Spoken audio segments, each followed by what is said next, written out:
Hello students, welcome to next lecture of vector algebra. Today we have learned about product of two vectors, and firstly we have learned a scalar and dot product of two vectors.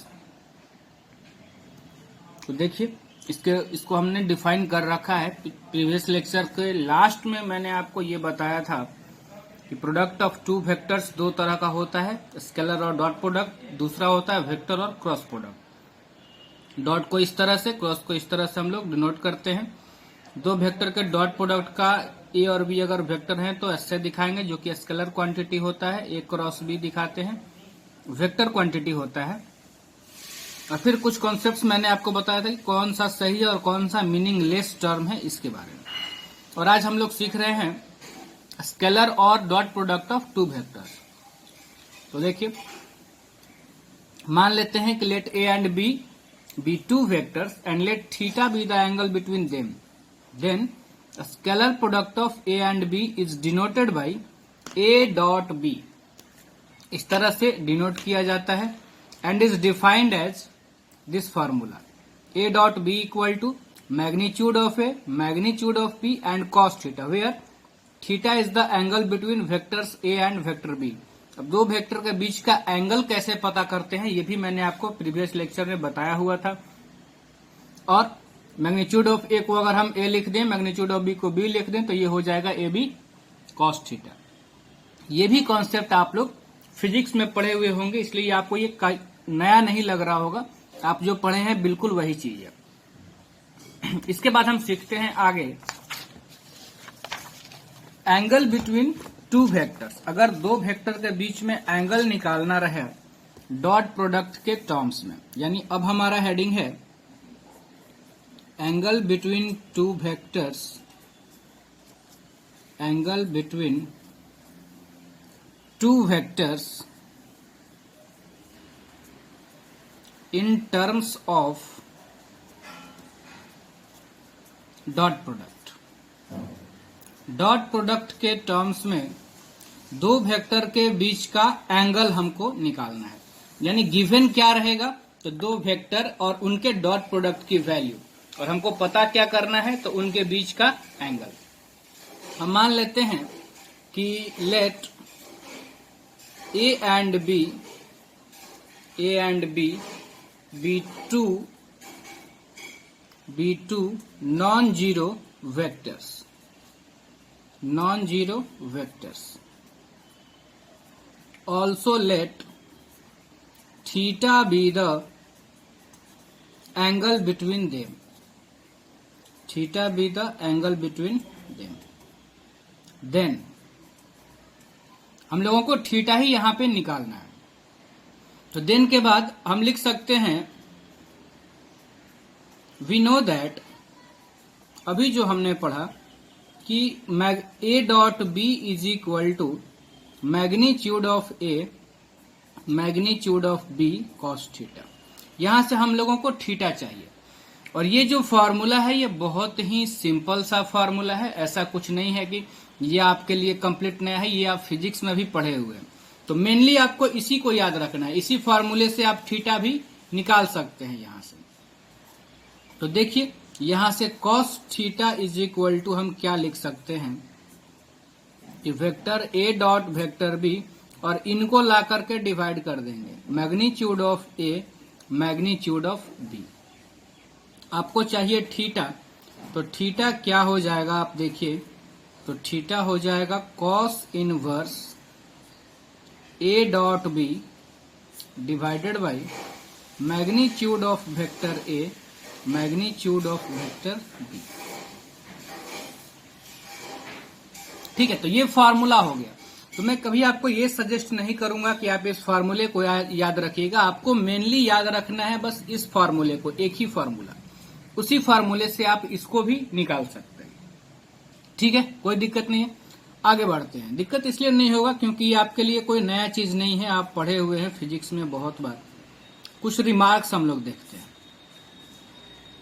पहला, अगर आप मान लेते हैं हम कि अगर दोनों में से कोई भी वेक्टर जीरो वेक्टर हुआ, if vector A is equal to zero vector और vector B is equal to 0 vector, then दोनों में से कोई एक भी 0 हो या दोनों 0 हो तो हम लोग क्या लिख सकते हैं, देन वी डिफाइन, जरा आप ध्यान से सीखिएगा, ये फॉर्मूला आपको पता है, अगर ए वेक्टर या बी वेक्टर या दोनों 0 वेक्टर हो तो आपको पता है कि 0 वेक्टर का मैग्नीट्यूड 0 होता है।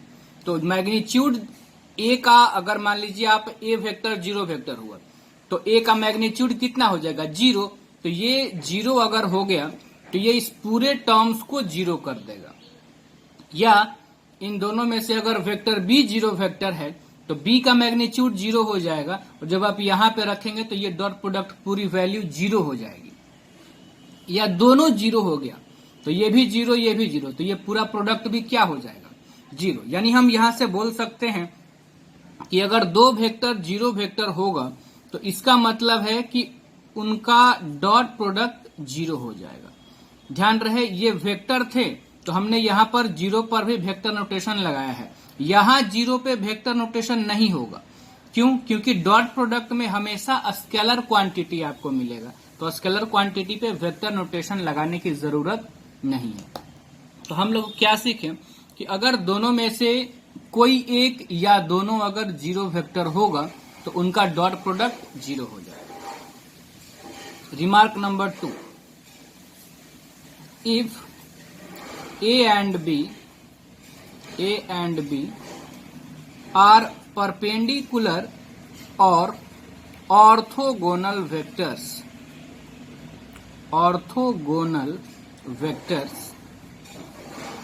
then अगर ऑर्थोगोनल हो या परपेंडिकुलर हो तो बताइए थीटा कितना हो जाएगा, π/2, एंड हेंस, और अगर थीटा π/2 हो जाएगा तब आप देखिए क्या हो जाएगा, ए डॉट बी। तो ए डॉट बी हो जाएगा magnitude of A magnitude of B cos π/2, और cos π/2 की वैल्यू कितनी होती है, cos 90 0 होती है। यानी क्या आ जाएगा ये कि A dot B is equal to 0। यानी हम ये देखें कि अगर वेक्टर परपेंडिकुलर हो या हम लोग उसको ऑर्थोगोनल भी बोल सकते हैं तो इसका मतलब है कि उनका डॉट प्रोडक्ट 0 होगा। दो वेक्टर अगर परपेंडिकुलर होंगे तो उनका डॉट प्रोडक्ट 0 होगा। अब डॉट प्रोडक्ट 0 कितने केस में पॉसिबल है, 2 केस में। अगर ए वेक्टर 3 के साथ बोल सकते हैं, वेक्टर ए 0 हो तो भी A dot B 0, vector B 0 तो भी ए डॉट बी 0, ए और बी दोनों 0 तो भी ए डॉट बी 0, और अगर दोनों परपेंडिकुलर तो भी ए डॉट बी 0। ठीक है ना। आगे हम लोग बढ़ते हैं थर्ड में, रिमार्क नंबर 3। तो देखिए थर्ड रिमार्क में हम लोग लिखते हैं कि if A and B are like vectors then, अब बताइए अगर लाइक वेक्टर हो जाएगा दोनों तो बीच का एंगल कितना हो जाएगा, 0 डिग्री, एंड हेंस अगर बीच का एंगल 0 डिग्री हो जाएगा तो ए डॉट बी हम लोग कितना लिखते हैं, magnitude of A magnitude of B cos, like vector है दोनों तो बीच का एंगल 0 तो कॉस 0 डिग्री, और कॉस 0 की वैल्यू कितनी होती है, 1 होती है। तो कॉस 0 1, तो ए डॉट बी क्या आ जाएगा, magnitude of A magnitude of B. तो आप याद रखिएगा कि ए डॉट बी क्या आ जाएगा, magnitude of A magnitude of B. कब, जब दोनों ही लाइक वेक्टर्स हो जाएंगे। तो अब नेक्स्ट रिमार्क आपके ध्यान में आ गया होगा कि अगर ए और बी अनलाइक वेक्टर्स हों, if A and B are unlike vectors then, तो अनलाइक वेक्टर्स तो थीटा कितना हो जाएगा, पाई, और एंड हेंस अगर थीटा पाई हो जाएगा तब आप बताओ कि ए डॉट बी क्या हो जाएगा। तो आप देखिए, तो ए डॉट बी हो जाएगा magnitude of vector A magnitude of vector B cos pi, और कॉस पाई की वैल्यू कितनी होती है, -1, तो कॉस 180 डिग्री की वैल्यू -1, तो ए डॉट बी कितना हो जाएगा, minus of magnitude of A magnitude of B. कोई दिक्कत नहीं, अनलाइक के लिए बीच का एंगल पाई तो ए डॉट बी इतना निकल गया। नंबर 5 रिमार्क भी काफी इंपॉर्टेंट है, आप इसको याद रखिएगा। किसी वेक्टर का डॉट प्रोडक्ट उसी वेक्टर के साथ, यानी कि ए डॉट ए क्या होगा। तो बताइए, फॉर्मूले से किसी दो वेक्टर के डॉट प्रोडक्ट का फॉर्मूला क्या होता है? पहले वेक्टर का मैग्नीट्यूड इनटू दूसरे वेक्टर का मैग्नीट्यूड और कॉस दोनों के बीच का एंगल। दोनों वेक्टर ए ही है तो बीच का एंगल क्या हो जाएगा? 0 डिग्री। दोनों सेम वेक्टर है ना, दोनों के बीच का एंगल 0 डिग्री और cos 0 1 हो जाएगा। तो यहां से हम लोग बोल सकते हैं मैग्नीट्यूड ए का स्क्वायर। ये 1 ये दोनों मल्टीप्लाई हो जाएगा तो मैग्नीट्यूड ऑफ ए मल्टीप्लाई होकर के मैग्नीट्यूड ए का स्क्वायर। याद आपको ये रखना है कि किसी वेक्टर का डॉट प्रोडक्ट उसी वेक्टर के साथ कितना होता है? तो उस वेक्टर के मैग्नीट्यूड का स्क्वायर। सिमिलरली आप समझ सकते हैं कि अगर मान लीजिए बी डॉट बी आपको कहीं दिखे, बी डॉट बी, तो क्या हो जाएगा? मैग्नीट्यूड बी का स्क्वायर, है ना। अगर हो vector C dot C same vector के साथ तो ये हो जाएगा मैग्नीट्यूड सी का स्क्वायर। अगर हो डी वेक्टर तो D dot D magnitude D का स्क्वायर। देखिए, मैं इतना एग्जांपल बताने के पीछे कारण है कि इस रिजल्ट से बहुत सारे क्वेश्चन सॉल्व होंगे, तो आप याद रखिएगा। सिमिलरली अगर वेक्टर एक्स हो कहीं तो vector x dot vector x क्या हो जाएगा? तो मैग्नीट्यूड ऑफ वेक्टर एक्स का होल स्क्वायर। कोई दिक्कत नहीं, तो ये इतना रिमार्क हम लोग हमेशा ध्यान में रखें, है ना। कुछ प्रॉब्लम हम लोग कर लेते हैं, बेसिक सा एग्जाम्पल, फिर हम लोग आगे बढ़ते हैं। देखिए, इस क्वेश्चन को हम लोग सॉल्व करते हैं। इसमें देखिए क्या दिया हुआ है, पहले हम लोग इसको ध्यान से पढ़ते हैं प्रॉब्लम को, क्या गिवन है, क्या निकालना है। कहा जा रहा है कि ए और बी दो वेक्टर हैं इस तरह से कि वेक्टर ए का मैग्नीट्यूड है √3, वेक्टर बी का मैग्नीट्यूड है 2 और ए डॉट बी की वैल्यू है √6। तब हमको एंगल निकालना है। तो हालांकि एंगल का हमने डायरेक्ट भी फॉर्मूला पढ़ रखा था, लेकिन हम उसको याद नहीं रखेंगे, हम एक ही फॉर्मूला बस याद रखेंगे और वहां से निकालेंगे। तो हमको एंगल निकालना है। तो हम पहले देख लेते हैं क्या क्या हमको गिवन है। तो गिवन है magnitude of vector A √3, magnitude of vector B equal to 2 and A dot B is equal to √6। ये आपको गिवन है। तो हम मान लेते हैं एंगल निकालना है, तो मान लेते हैं let theta be the angle between A and B. और तो हम लोगों को थीटा की वैल्यू बताना है, theta be the angle between A and B, तो हम लोगों को थीटा बताना है। अब हम बस जो फॉर्मूला जानते हैं ए डॉट बी और इसमें रिलेशन जो रहता है उसको लेके चलते हैं। वी नो दैट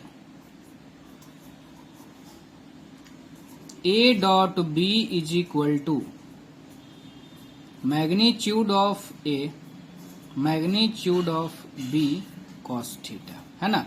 हम लोगों को थीटा निकालना है। तो अब आप देखिए, तो ए डॉट बी कितना दिया हुआ है? √6 रख दिए वैल्यू।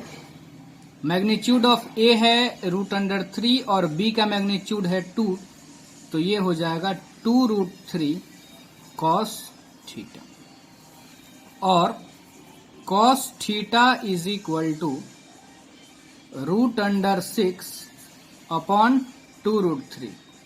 तो ये तो कैंसिल हो जाएगा √2 और फिर ये कैंसिल हो जाएगा √2, है ना। तो cos theta is equal to 1 upon √2। This implies that theta is equal to π/4, या आप बोल सकते हैं 45 डिग्री। यानी दोनों ही बीच के वेक्टर के बीच का एंगल कितना आ गया? 45 डिग्री। कोई दिक्कत नहीं है। नेक्स्ट क्वेश्चन लेते हैं।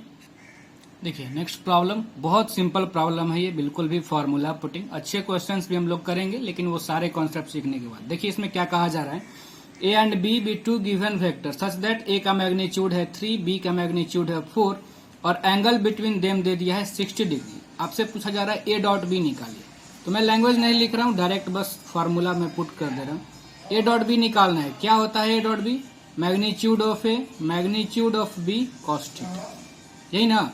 ए का मैग्नीट्यूड है 3, बी का मैग्नीट्यूड है 4 और कॉस 60 डिग्री। ये कितना? 3 इंटू 4, कॉस 60 की वैल्यू 1/2, तो ये कैंसिल हो गया 2। तो ए डॉट बी कितना आ गया? 6। बहुत सिंपल प्रॉब्लम है। एक और प्रॉब्लम हम लोग लेते हैं, तब आगे बात करते हैं। एक और क्वेश्चन लेते हैं।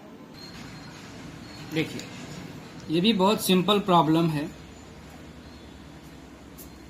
फॉर्मूला पुटिंग ही प्रॉब्लम्स इसमें बेसिक्स में आपको स्टार्टिंग में मिलेंगे। इतना ये 2-3 क्वेश्चंस के बाद आप एनसीईआरटी में स्टार्ट के कुछ प्रॉब्लम्स को बना सकते हैं इजीली। देखिए इसमें क्या कहा जा रहा है कि A and B are two vector such that A का मैग्नीट्यूड बी का मैग्नीट्यूड, दोनों का मैग्नीट्यूड कितना है? √2। क्या हमको गिवन है? Magnitude of vector A equal to magnitude of vector B equal to √2। और हमको क्या गिवन है कि ए डॉट बी कितना है? तो -1। हमको एंगल निकालना है ए और बी के बीच का। तो एक ही फॉर्मूला हम लोग अभी यूज कर रहे हैं। A dot B is equal to magnitude of A magnitude of B cos theta. मान लेते हैं दोनों के बीच का एंगल थीटा है। This implies that A dot B कितना है? -1। ए का मैग्नीट्यूड √2, बी का भी √2, तो दोनों मल्टीप्लाई होगा। √2 इंटू √2 तो हो जाएगा 2 और कॉस थीटा, थीटा तो हमको निकालना ही है। This implies that cos theta is equal to -1/2। This implies that theta is equal to 120 degree यानी 2π/3। कॉस थीटा की वैल्यू -1/2 कब होती है? 120 डिग्री पर। ठीक है, अब आगे हम लोग बढ़ते हैं प्रॉपर्टीज ऑफ डॉट प्रोडक्ट की तरफ। प्रॉपर्टीज ऑफ डॉट प्रोडक्ट, आगे हमारा हेडिंग होगा properties of dot product.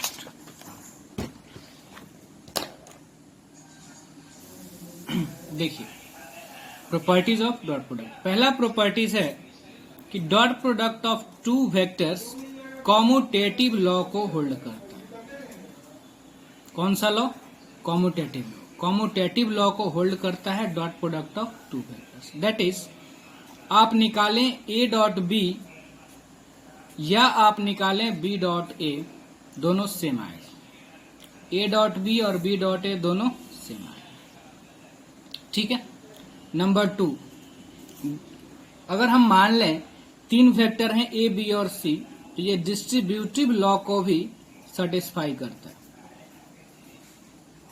Distributive law, इसका मतलब है इस तरह से कि vector A dot vector B plus vector C को हम लिख सकते हैं वेक्टर ए का डॉट बी के साथ, यानी ए डॉट बी और फिर प्लस ए डॉट सी। अब आप ध्यान देंगे यहाँ प्लस के जगह अगर माइनस रहेगा तो यहाँ भी माइनस आ जाएगा। ये हो रहा हमारा सेकंड में distributive law. Third result, third property, तीसरा प्रॉपर्टी हमारा हो जाएगा कि आप जरा सोचिए कि अगर आपको ये गिवन है कि vector A dot B equal to 0, यानी 2 वेक्टर का डॉट प्रोडक्ट 0 आपको गिवन है, तो क्या क्या पॉसिबिलिटीज है? ये क्या आपको इंप्लाइज करता है? ए डॉट बी 0 है तो ये कब हो सकता है? तो आपको बिल्कुल पता है, जब वेक्टर ए 0 वेक्टर होगा तब ए डॉट बी 0 हो जाएगा, या और वेक्टर बी 0 वेक्टर होगा तो भी ए डॉट बी 0 होगा, या वेक्टर ए और वेक्टर बी परपेंडिकुलर होगा तो भी ए डॉट बी 0 होगा। यानी ए डॉट बी के 0 होने का ये 3 कंडीशंस हैं। ये 0 तो इनमें से कुछ, या अगर इनमें से कुछ होगा तो ए डॉट बी भी 0 होगा। तो हम क्या करेंगे कि दोनों तरफ इंप्लाइज का साइन लगा देंगे। ए डॉट बी 0 इसको इंप्लाइज करेगा और ये इंप्लाइज करेगा ए डॉट बी को 0 होने के लिए। बात आपके समझ में आ गई होगी। ये हम लोगों ने रिमार्क में भी देख रखा है। प्रॉपर्टी नंबर 4, अगर हम लोग दो वेक्टर ले लें ए एंड बी, लिख ही लेते हैं, for any two vectors A and B we have, क्या हो जाएगा, क्या हम रिजल्ट लिख सकते हैं, आप देखिए, वेक्टर ए का डॉट अगर आपको माइनस ऑफ वेक्टर बी से लेना है तो ये इक्वल होगा, आप ए डॉट बी निकाल लीजिए, आप बाद में माइनस लगा दीजिए, या माइनस ए के साथ हो या माइनस बी के साथ हो, रिजल्ट में कोई फर्क नहीं पड़ेगा। और अगर दोनों में ही माइनस हो, माइनस का वेक्टर ए का आपसे कहा जाए कि डॉट प्रोडक्ट निकालिए माइनस के वेक्टर बी के साथ, तो आप माइनस माइनस कैंसिल कर दीजिए तो प्लस हो जाएगा वो, और आप डायरेक्ट निकाल लीजिए ए प्लस बी, ठीक है ना। तो ये प्रॉपर्टी, तो ये सबको आपको नोट्स में अपने लिख लेना होगा, ठीक है। नंबर 5 प्रॉपर्टी हमारा है स्क्वायर्स इनइक्वालिटी, SCH, ये हम लोग प्रूफ भी करेंगे, प्रॉब्लम जब हम लोग सीखेंगे उस समय हम लोग इसको प्रूफ भी करेंगे, प्रॉपर्टीज को, WARTZ, स्क्वायर्स इनइक्वालिटी। क्या होता है स्क्वायर्स इनइक्वालिटी, कि ए डॉट बी का मॉडुलस हमेशा ही होगा लेस देन और equal to magnitude of A magnitude of A. बहुत सिंपल इसका प्रूफ है, ये मैं आपको बता दूंगा, या यहां से भी आप समझ सकते हैं कि जैसे आप मान लो जानते हैं कि ए डॉट बी होता है magnitude of A magnitude of B cos theta, तो कॉस थीटा क्या हो जाएगा, या आप ऐसे सोचो कि कॉस थीटा का वैल्यू हमेशा ही -1 से 1 के बीच में लाई करेगा, 1 से तो ये कभी ज्यादा होगा नहीं, तो ये अगर 1 से ज्यादा नहीं होगा तो अगर हम दोनों तरफ मैग्नीट्यूड ले लें, इधर भी मैग्नीट्यूड और इधर कॉस थीटा का भी मैग्नीट्यूड, तो ये मैक्सिमम 1 ही ना हो सकता है, या फिर इस वैल्यू को ये कम कर सकता है ना।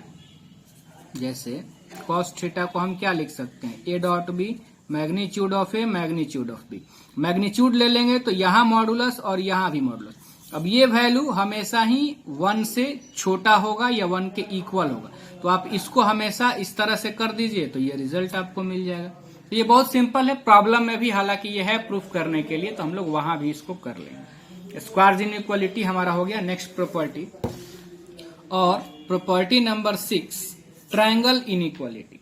तो हम लोग अब ट्रायंगल इनइक्वालिटी को, इसको भी हम लोग प्रूफ करेंगे प्रॉब्लम्स में, और आपको याद रखना है इन रिजल्ट्स को, triangle inequality.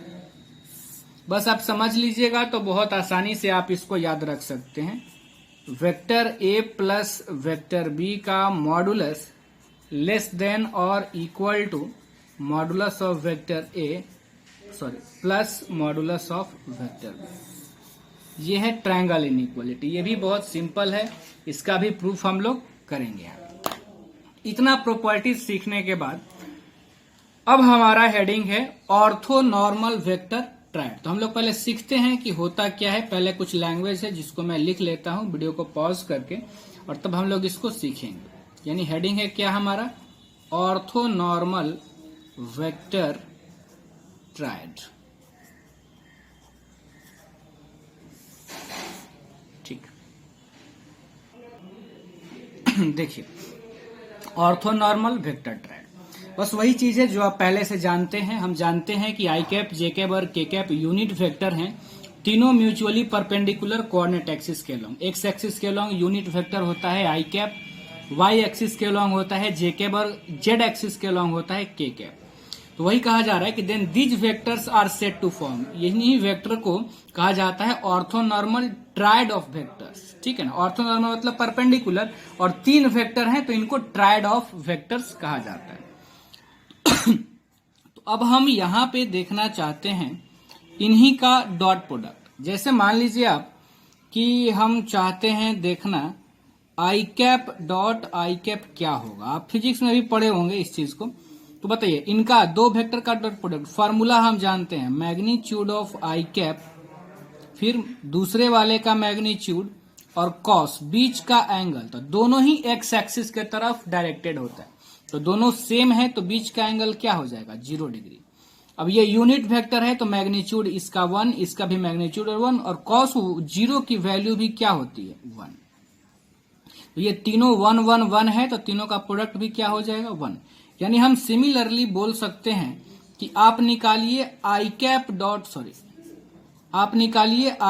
Dot I cap, या आप निकालिए जे कैप डॉट जे कैप, या आप निकालिए के कैप डॉट के कैप। यानी सेम यूनिट वेक्टर्स का डॉट प्रोडक्ट 1 होता है। तो ये क्या आ जाएगा 1 आ जाएगा। आई कैप डॉट आई कैप या जे कैप डॉट जे कैप या फिर के कैप डॉट के कैप 1 हो जाएगा। अब हम लोग देखते हैं आई कैप डॉट जे कैप, ये हम लोगों को निकालना है। ये भी यूनिट वेक्टर, ये भी यूनिट वेक्टर, ये डायरेक्टेड है आई कैप एक्स एक्सिस के लॉन्ग, ये डायरेक्टेड है वाई एक्सिस के लॉन्ग। फार्मूला से क्या आएगा, मैग्नीट्यूड ऑफ आई कैप फिर मैग्नीट्यूड ऑफ जे कैप और कॉस दोनों के बीच का एंगल यानी एक्स एक्सिस और वाई एक्सिस के बीच का एंगल क्या हो जाएगा 90 डिग्री। तो ये 1 यूनिट वेक्टर है आई कैप, मैग्नीट्यूड 1, इसका भी मैग्नीट्यूड 1 और कॉस 90 की वैल्यू 0, तो ये क्या आ जाएगा 0। सिमिलरली हम लोग यहां पे लिख सकते हैं कि आप निकालिए आई कैप डॉट जे कैप या जे कैप डॉट के कैप या के कैप डॉट आई कैप, या इनका उल्टा जे कैप डॉट आई कैप, के कैप डॉट जे कैप, आई कैप डॉट के कैप, क्योंकि dot product of two vectors commutative law को होल्ड करता है। तो आप आई कैप डॉट जे कैप निकालिए या जे कैप डॉट आई कैप निकालिए, रिजल्ट बराबर होगा। मैंने अभी आपको बताया था कि ए डॉट बी या बी डॉट ए दोनों सेम होता है। तो ये सारे वैल्यूज क्या हो जाएंगे 0। तो आप याद रखिएगा कि सेम यूनिट वेक्टर्स का डॉट प्रोडक्ट 1 हो जाता है, और अगर अलग रहेगा तो फिर वो 0 हो जाएगा। कोई दिक्कत नहीं है। आगे हम लोग बढ़ते हैं अगले हेडिंग की तरफ। देखिए अगला हेडिंग है हमारा कि dot product of two vectors in component form, यानी वेक्टर अगर कंपोनेंट फॉर्म में गिवन रहेगा तो हम उनका डॉट प्रोडक्ट कैसे निकालेंगे, ये हम लोग सीख रहे हैं। अब कंपोनेंट फॉर्म वेक्टर का क्या होता है ये मैंने आपको पहले ही बताया हुआ है।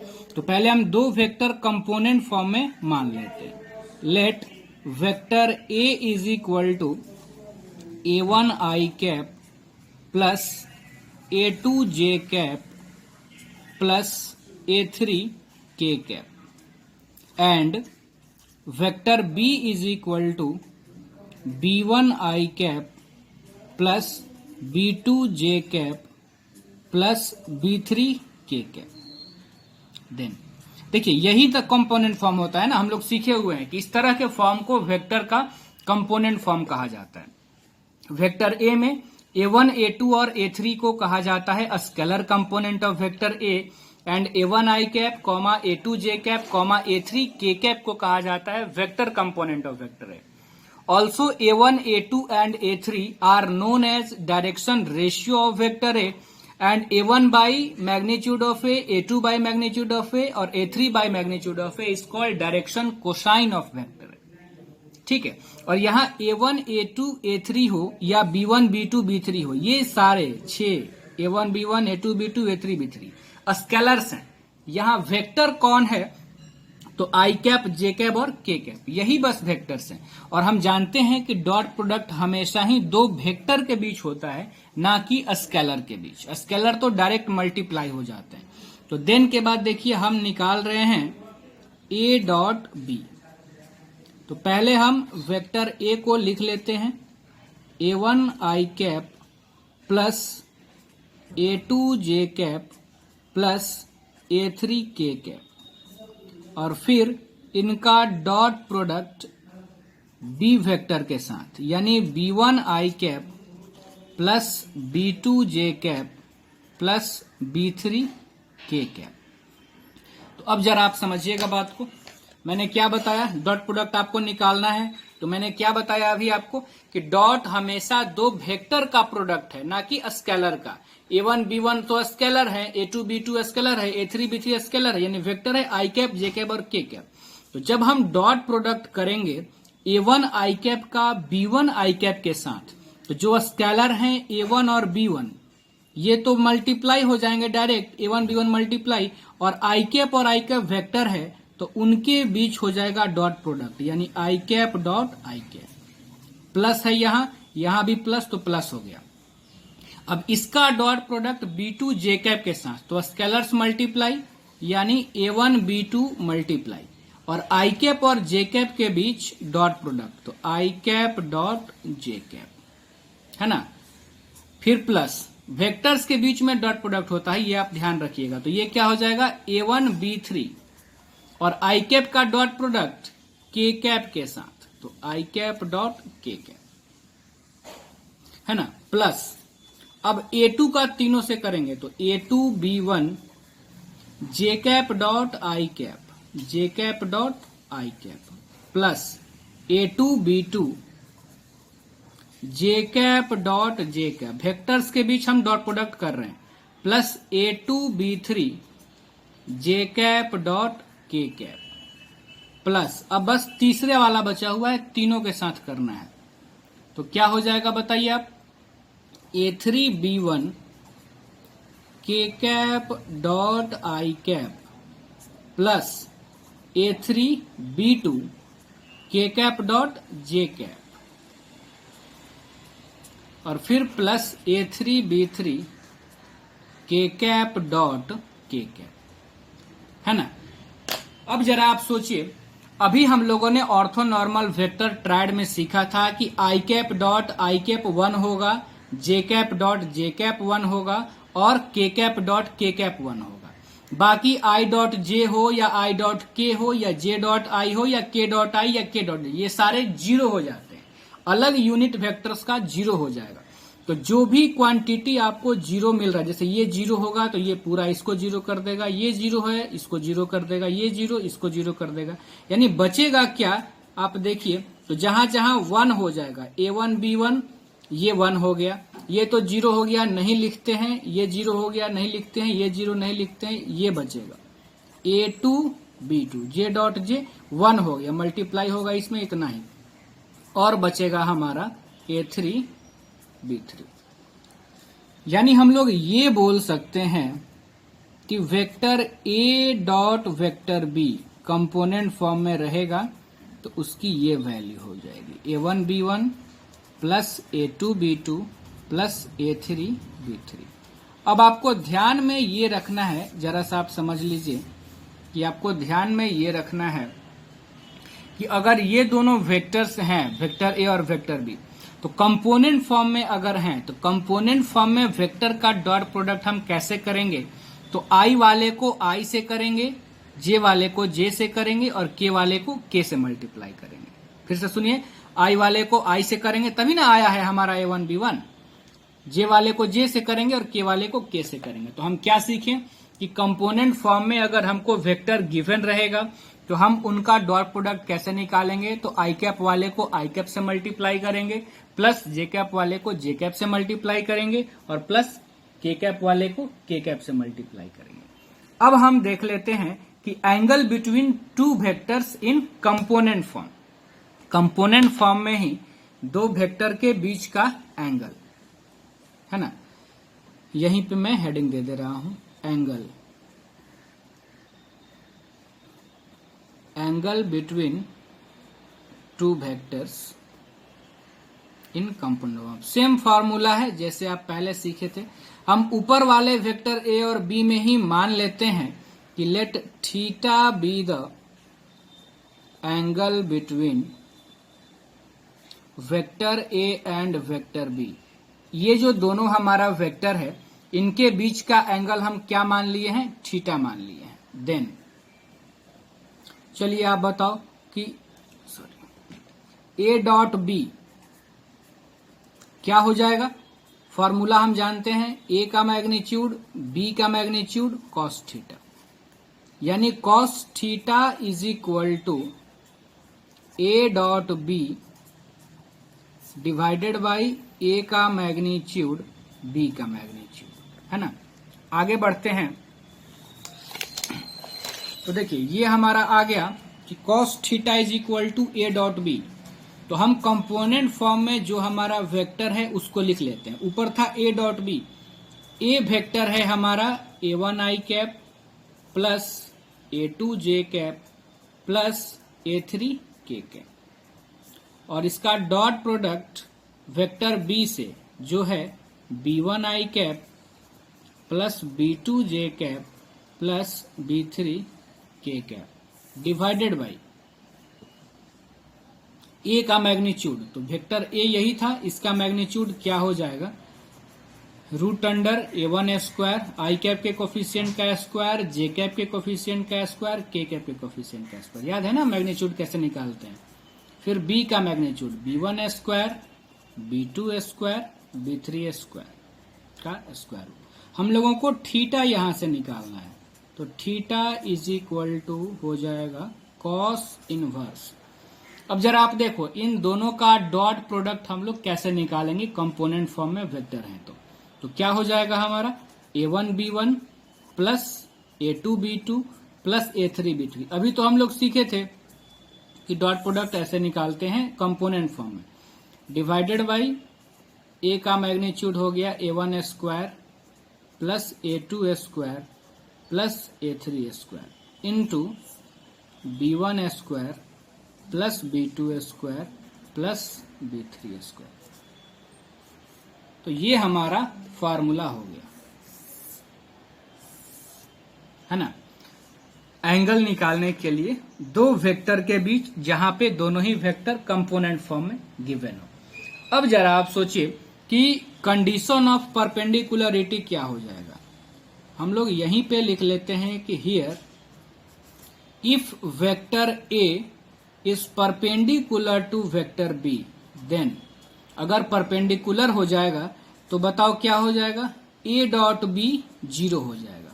और ए डॉट बी जीरो होने का क्या मतलब है कि कंपोनेंट फॉर्म में हमारा ए डॉट बी अभी हमने निकाला था, आप देख लो, तो ए डॉट बी क्या आया था आपका, ये condition a1 b1 a2 b2 a3 b3। तो अगर वेक्टर्स परपेंडिकुलर हो जाएगा तो ए डॉट बी जीरो, और ए डॉट बी जीरो होने का मतलब क्या होना चाहिए कि a1 b1 plus a2 b2 plus a3 b3 equal to zero. ये इसी को हम लोग बोलते हैं condition of perpendicularity, condition of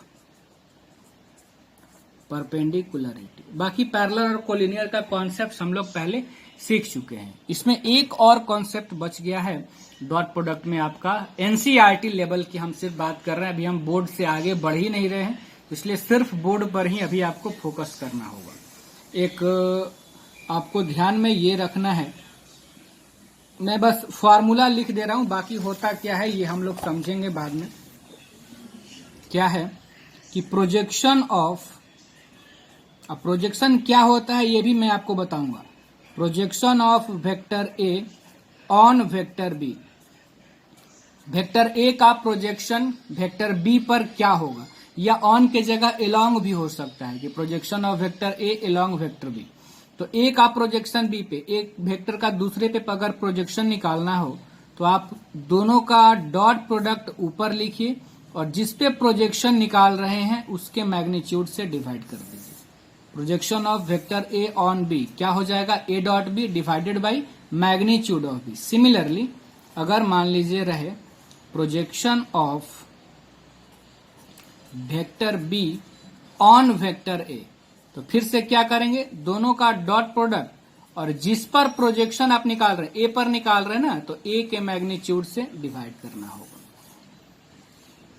फिर से अगर मान लेते हैं प्रोजेक्शन ऑफ, बार बार मैं इसलिए लिख रहा हूं कि आपको समझ में आ जाए कैसे लेना है, vector C on vector D, D पर निकालना है, तो पहले तो दोनों का डॉट प्रोडक्ट ऊपर और जिस पे निकाल रहे हैं उसके मैग्नीट्यूड से डिवाइड।